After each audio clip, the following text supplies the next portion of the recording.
I am the greatest. I wish I was 50 years younger and I'd kick your ass. You won't do shit. Just stick and move. And just waking you up and saying, now stick and move. Keep your hands up. Welcome to a new episode of the Stick and Move podcast. I'm your host, Trey, here with my co-host, Sam. And today we are discussing the top 3 greatest Southpaws in boxing history. Sam, hit me with that left. Who is your number 3 greatest Southpaw of all time? All right. Well, look, we were talking about him on the other episode, bro. And dude, when I saw this fight, a day ago, dude, Pernell Sweet Pea Whitaker, bro. There's been thousands of great left-handers, but I'm going from my experience, people that I've seen in my time. And Pernell Whitaker, for me, he's my number 3. His style, bro, was so complicated. Mm-hmm. I mean, it was a wide stance. He had a wide stance. He had a wide stance. He had a style that was difficult. That is difficult till today. When boxers talking about, oh, this guy's a southpaw, they know he's gonna give you problems. It's just the way he stood, the way he used his legs, the way he used his angles, bro. I mean, what he did, fighting champion after champion after champion, giving Chavez tons of problems. The war he had with De La Hoya when he fought, I think his name was Hurtado. I mean, dude, the guy, he was born southpaw, bro. It was just a beautiful style, and if there's a beginner in boxer and he wants to know what a southpaw fighter is, Pernell Whitaker. Come on, he's one of the all-time greats. He's one of those natural lefties, bro. Rights left, throws left. He is a true marksman when it came to being a left-handed boxer. And look, bro, he's been around. He was around for a long time. He fought in the 84 Olympics with that phenomenal group with Evander Holyfield. Oh my God, I'm drawing a blank. Melker Taylor, Mark Breland, Tyrell Biggs, I think. Too. Right, Biggs. Even Tyson was. I think he fought in the preliminaries, and I think it was like a call up or something like that. Phenomenal group. He even fought early on against Roger Mayweather when Roger Mayweather was the boogeyman of the division at the time. Taking it to that level. Say what you want to say. We did an entire episode on the robbery with Cesar Chavez and Whitaker. And that was with De La Hoya. And we just did one with De La Hoya. And speaking of, bro, De La Hoya, well, you got to realize De La Hoya is a lefty. And when they fought each other and De La Hoya went lefty for that fight for a little bit, that's why it was more natural to him. But going back to Pernell Whitaker, yeah, bro, one of the all-time greats. In my opinion, he is up there not only as a top 3 greatest southpaw of all time, but top 3, certainly top 5 of everybody's greatest defenseman boxers ever. Yeah, you know what I'm saying? Agree 100%. Dude,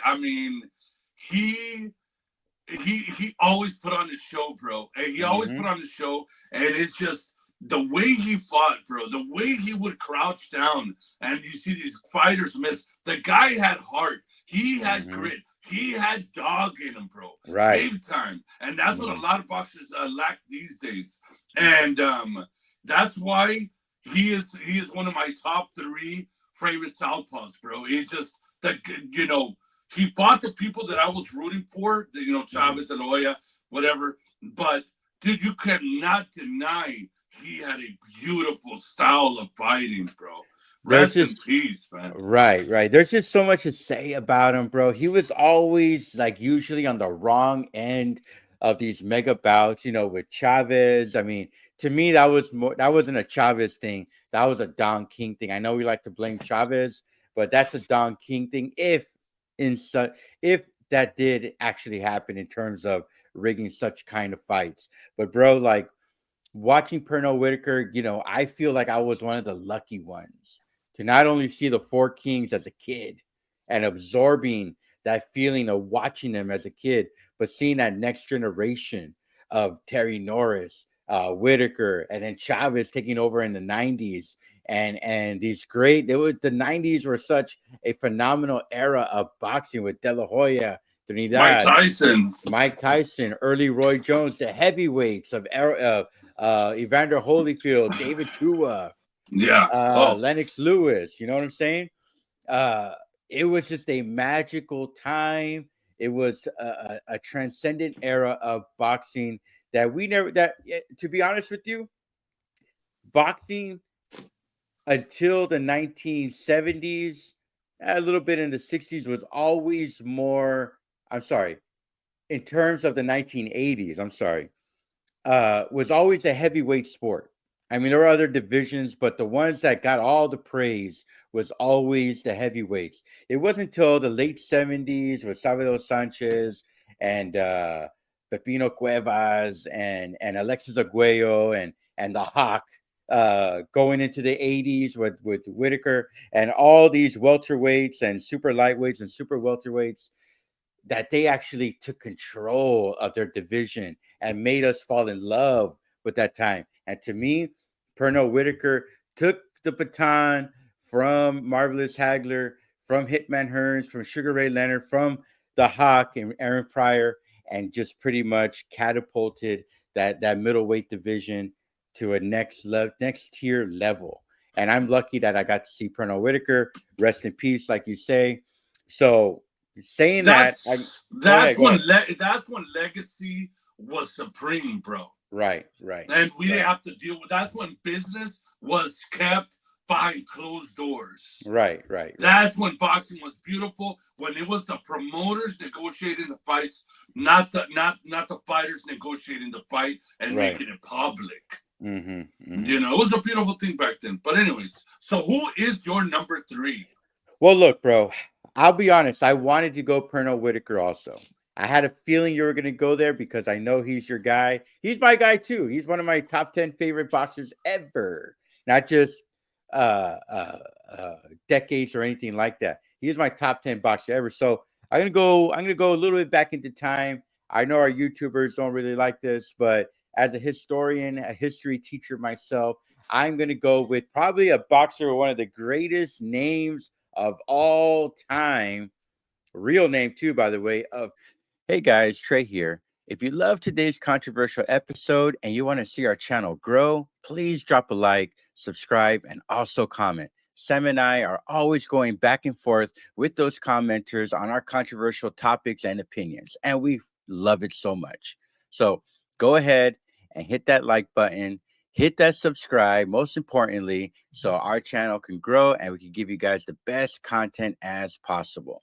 Sam and I were always uploading multiple videos a week, and we want to continue doing that, and we need your help. So go ahead and subscribe, guys. And most importantly, like I always say, don't forget to stick and move, baby. Tiger Flowers, brother, a.k.a. the Georgia Deacon, bro. Now, here's where, a lot of those early 20th century boxers, they're just forgotten, bro. It's a time, maybe in the year 2124, 100 years from now, Floyd Mayweather is going to be forgotten. Pacquiao is going to be forgotten. I think that's just a natural cycle of revisionist history. Remembering the golden era of boxers, or in any sport, or in any form of entertainment, music, all that stuff. There's always going to be that newer generation that's going to disrespect the old guys and just only give the credit to the new ones. That's always going to be around, as I'm sure you and I did that in some form of capacity as well. But that's why I want to bring him up. That's why I want to bring it. I tend to bring up a lot of older boxers because I don't want us to forget about those guys. Like, those guys didn't lace it up and fight 5, 10, 15, sometimes 20 times a year. Oh, man, who knows where boxing would be to this day. They paved the roads for what boxing is now, whether you love the sport. I know it's falling apart. Nobody wants to buy the networks for it or anything like that. It's only controlled by a few boxers and promoters. But what I want to say about Tiger Flowers, bro, is that, yes, he fought in the early 20th century, but he broke barriers, brother. I almost went with Gabriel Flash Ilorde. He was a Filipino boxer back in that time as well. But I decided to go with Tiger Flowers because one, I love his name. But dude, he broke a lot of African American barriers, brother, by becoming the first black middleweight champion of all time. He had 100 wins in 10 years at 135 wins, 17 losses, and I think 8 draws. He would die at a young age. He would die, if I'm not mistaken. Let me see here. I think at the age of 32, he died. Wow. So it just goes to show you that the potential that these boxers had, you know, I just don't want to forget about him. So that is my number 3, Tiger Flowers. He deserves his flowers. Tiger deserves his flowers. Yeah. And it's just those boxers, those old guys that I give a tremendous respect to. You and I would say, are considered spoiled if a boxer fights 3 times a year. Imagine these guys fighting 5, 10, 15 times a year at that time. Imagine doing that today. That will never happen again. They were fighting with 4-ounce. They didn't even look like they were 4-ounce gloves. They just looked like basic lawn gloves you use to move the bushes. You know what I'm saying? And they were just throwing haymakers, no defense. And that's another thing I loved about Tiger Flower. I was doing research on this guy, and he was one of the first pioneer of it being a defensive fighter. Him and Dempsey were known for using that head forward defensive movement that is so hard and challenging to do. And they perfected it, man. In an era where boxers were just brawling, no defense, just face punching all day long, they created the art of being defensive fighters. So that's why I have Tiger Flowers as my number 3. You have any thoughts on that? Dude, those times, bro, these guys were shining fights, the following week. They were going up to their next fight with stitches. Mm-hmm. You know what I'm saying? These guys were paid peanuts compared to today. And, I mean, they fought, bro, to put food on the table. They did. And that's why I will always say that these guys in those times, in the 80s, 70s, those guys, bro, were the real, like you said, these guys were the pioneers. These guys cannot be compared to. Yeah. You know what I'm saying? These were the forefathers of boxing, and it cannot be disrespected, at all. I mean, because what they went through, these guys today being pampered the way they are, with all the lights and the bells and everything that goes with it, and all the millions and millions of dollars, you cannot compare what these guys had to go through, man. All due respect for Tiger Flowers, right? Absolutely. And I want to do a little comparison real quick. I know this is a different sport, but in the NFL, running backs are not getting paid as much, right? That's been the talk of the town the past couple of years. And there's a reason for that, bro. Is because running backs, after every other play, they go to the bench and let the backup come in and let the backup do some work. In what sport or in what profession are you going to give somebody else an opportunity to shine? I understand football is a different sport and you need rest in between plays. But if you remember in the early 2000s and the 90s and every decade before that in the NFL, there was not a second string running back. He only went in if the guy got hurt. Emmitt Smith, Barry Sanders. You could go back to Jim Brown. You could go back to Walter Payton. Shoot, you could go all the way to the Galloping Ghost, back in the 40s and the 50s. They were not going to give an opportunity to not show their showcase. And I think that's what's going on with boxing as well, with all these breaks in between fights, sometimes going a year, sometimes going every 6 months or 8 months or 4 months. The fact that they're letting so much time go in between, to me, it is criminal and a missed opportunity, brother. These guys that fought back then, like Tiger Flowers, Dempsey, all these guys, they had to do it because it was their livelihood. They risked it. Going undefeated was never a thought in their mind. That wasn't even a thing. It was the best fight available, and that's what they did. And that's why this generation needs to continue to live on. So that's my soliloquy. I apologize for that. I don't even know if it makes sense. I want to add one more little thing to that Talk, before we go talk on to to me. number 2. And these layoffs, bro. Mm-hmm. If you go by stats right now, you know, like Mel Charlo and Steve Bolton and some other fighters that have taken like 2-year layoffs, they're all losing, bro. They are. They are. Look what happened to Spence. They're all Right. losing. Mm-hmm. They're all losing, and being inactive is destroying these fighters. And then Anyways, look. Hold on. Now you got me going. Now look at Spence, bro. 5 months after his fight with Crawford. I mean, I understand it takes about 4 to 6 weeks to heal your face after a beating like he took.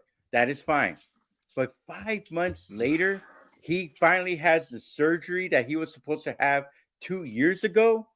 When he got into that accident in Dallas, he was supposed to have it back then. He waited it off. Remember all the times you and I would have conversations, and I even think it's on this podcast. I would say, dude, Errol Spence is blind on his right eye because we saw it. He got caught plenty of times against Ugas. Who was the guy he fought before him? I'm drawing a blank. And look, the point I'm trying to say is that, and now look, it's been 5 months since he lost to Crawford, and now he's gonna take another year off. I mean, come on, bro. Like, I understand the payday is nice.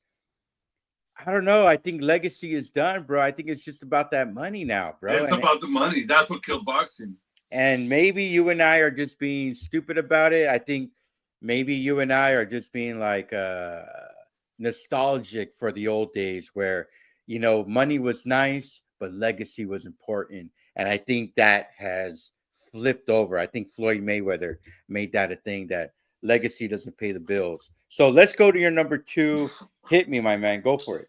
My number 2 is Marvelous Marvin Hagler, bro. Right. Talk to That's my number 2 best southpaw fight of all time. He gave everybody problems. He is one of the 4 kings. He is an icon, bro. He the guy made history. The fight he had with Hearns, what he had with Duran, the fight he gave Ray Leonard. Mm-hmm. I mean, dude, the guy perfected his style, never changed, bro. And he wasn't afraid to box, and he wasn't afraid to brawl in the middle of the ring, in the corners, whatever you want. But Marvelous Marvin Hagler, I remember playing him on a video game, on a PlayStation game, and he had that style, bro. Mm-hmm. He came in with that left hand, the right and the left, the right and the left, and it was just a beautiful. It was like it even looked like, to me, like it was a style that he invented on his own. I like that. I like that. He just perfected it. Beautiful fighter, one of the best southpaws of all time, in my opinion. And I'll never forget, the great fights he's given us, and will always be remembered, bro. Another rest in peace fighter, Marvin Hagler. Honestly, bro, I had him my number 2. I'm gonna take him out just so we can make our top 3 more interesting, because I have a feeling we have the same number 1. But yeah, I agree with you with Marvin Hagler, bro. If anything, bro, if he deserved a second nickname, because Marvin and Marvelous, that's perfect, is relentless, bro. That guy he was a truck. He was a plotter. And when he hit you, that was it. You and I had the top 3 episodes, the top 3 greatest chins of all time. He never went down, if I'm not mistaken. No, I don't think so. I don't think anybody's ever even heard of him. But I don't think so, bro. He is, I mean, dude, this is a guy, bro, that if there's any criticism on him, is that he stayed at 160 his entire career for the most part, and he made everybody come to him. But you know what, bro? You and I have talked about this with other great boxers, with Floyd, with Mike Tyson in the 80s, with Lennox Lewis in the 90s and 2000s, and now Canelo. When you are the main dog, you call the shots. You say who I want to fight. And he made Sugar Ray Leonard. He made Hitman. He made Duran come up to him. And you know what, bro? Even though he had his way with most of them, except for Sugar Ray Leonard, all those boxers, when they fought him, they became better fighters. Yeah. It was literally iron sharpening iron. Phenomenal second pick. This guy, Marvin, I mean, that's 2 in a row for you. And I guess for me too, because Tiger Flowers has been dead for a long time. All rest in peace to a bunch of respectful guys that not only changed boxing, but elevated boxing to what it is today. All right. So for my number 2, bro, I'm going to stir the pot a little bit. Just for the record, I did have Marvelous Marvin Hagler for my number 2 as well. And I had Pernell Whitaker, but I'm changing it up. I'm going to go Joe Calzaghe, bro. Oh, nice. Undefeated. Little change up. Undefeated, bro. Super middleweight, brother. Yeah. Now, look, dude, he held the title for an entire decade, brother. I mean, granted, yes, the European market wasn't as great as it was, probably in the 30, 40 years. But, dude, you're fighting, boxing is boxing. I don't care if you're fighting a tomato can or a boxer with inexperience or a washed out great champion or an up-and-coming guy. Anything can happen in that ring. And the fact that he is forgotten in the lure of great boxers, especially in the undefeated realm. I know Floyd Mayweather gets all the love. Marciano gets all the love. Andre Ward gets all the love. But, bro, he is one of the guys like, oh, yeah, he was undefeated. I forgot. That's what people say when they see him. And when in reality, bro, he was a relentless boxing combination machine, bro. Beautiful. The way, and to be honest, very underrated was his footwork, brother. His footwork was sensational. You and I did an episode last week or 2 weeks ago, a few weeks ago, ranking Canelo versus the 2000 super middleweight champions, or the middleweights, or and I had Calzaghe losing to him, being the 4th out of the fifth. I'm kind of changing my mind a little bit. I think I might flip him and Ward, and I think Canelo and Calzaghe would be a closer match than I initially started, only because not only was Calzaghe a tough puzzle being a lefty, but bro, that guy had endurance like no other. And I think Canelo, we know he has sometimes he neither has the endurance or he doesn't, depends on who he's taking seriously, but that could be a problem. Not to mention, I just think Calzaghe, what he had done for boxing, especially in the European market and crossing over, was second to none. And it's a shame that we forgot about him. Go ahead. Dude, I cannot believe you mentioned this guy because that is wrong to not include this pure boxer, bro. You know what I'm saying? His style, his toughness. When I saw him fight, bro, I thought to myself, I bet you this guy is just a rock. He's a rock. He's solid. He was born with a pair of gloves, and the guy had his style. He had grit. He had chin, bro, and he had good stamina. And I think that the reason he didn't get the fame that he should have, not just being, from another country, because he was not a diva. And divas today want to be in front of the cameras. Divas today want to be, all in the interviews. Right, I agree. And he kept to himself. This is the way I can make it seem. If I could make a scenario, Khabib and Conor. Right. Khabib was the better fighter, but he kept to himself, and Conor was the loudmouth. Was the loud guy? Yeah. You know what I'm saying? Even though it was Khabib that was the better fighter, and we got to put respect to Joe's name, bro, because we got to put him in there. He was just a beautiful fighter in what he did with his career, man. Awesome guy. I love that guy. he is sometimes criticized for taking on the greats when they're a little bit washed out. But I don't even think that was his fault, bro.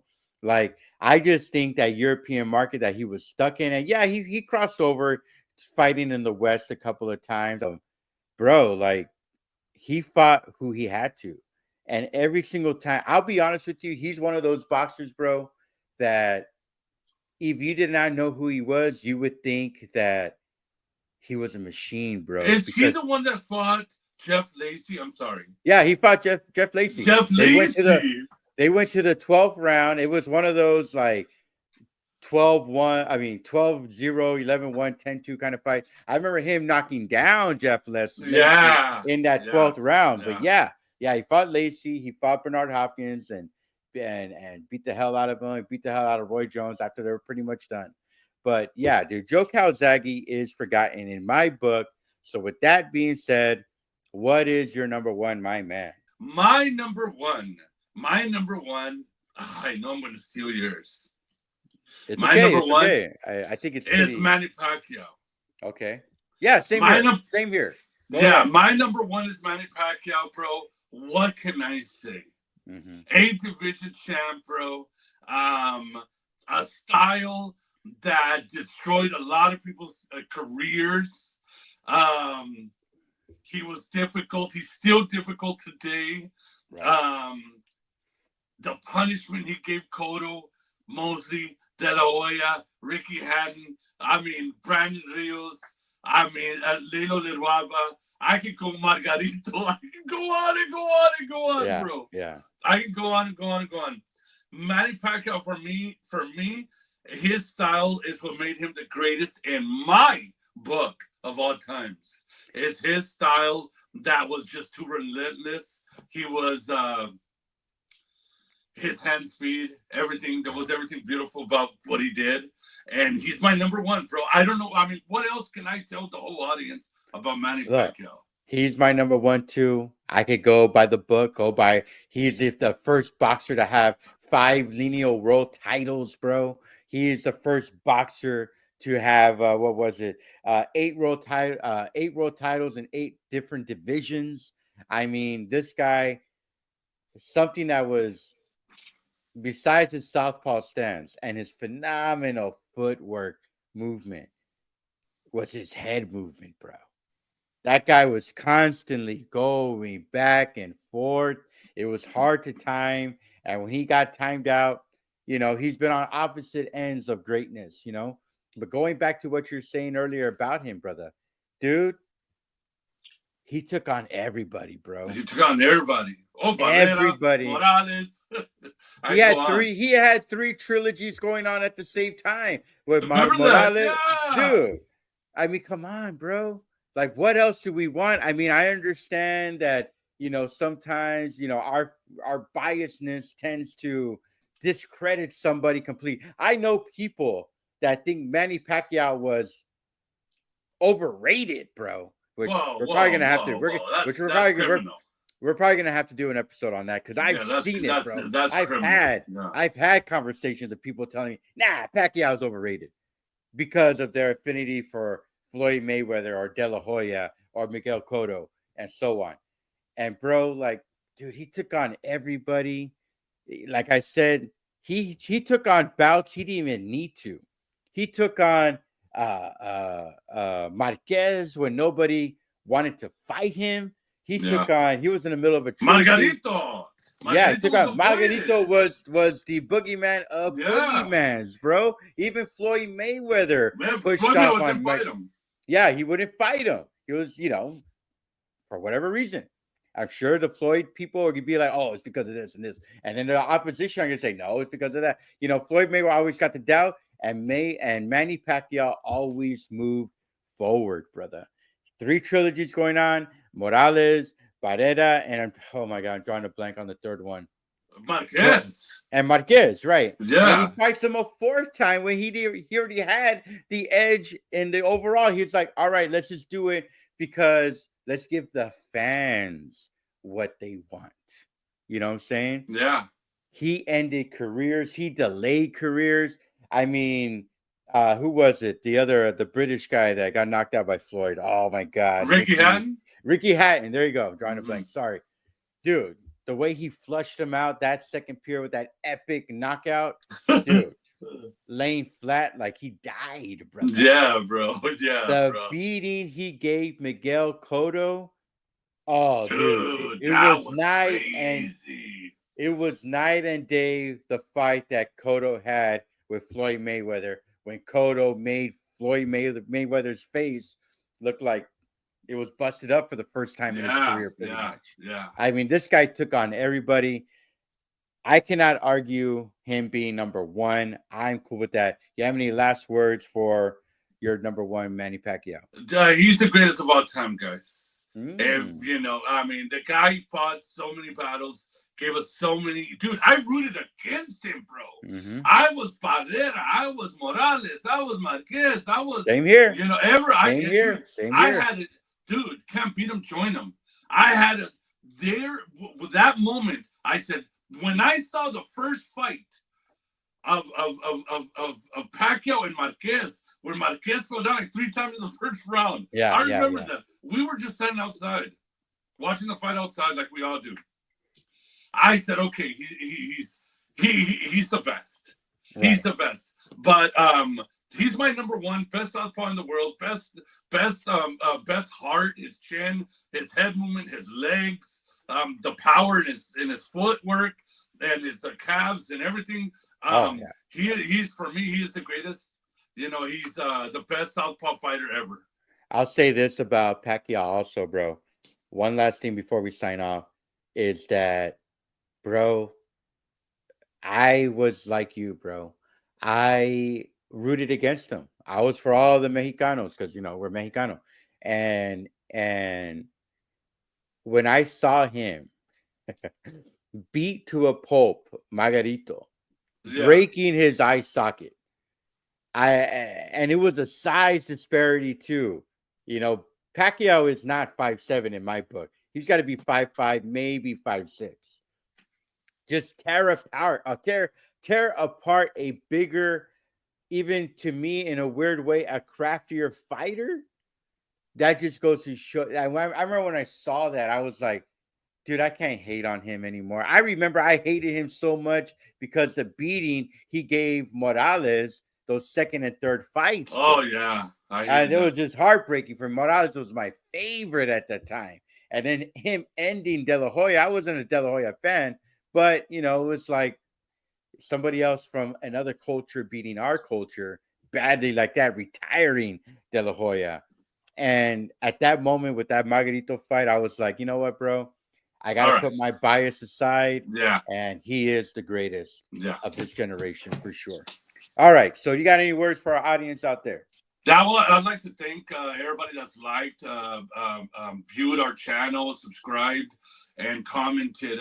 Continue sharing our channel and watching our channel and hit the like button. And if there's anything y'all want to talk about, let us know, and we can make an episode on favorite fighter that you got.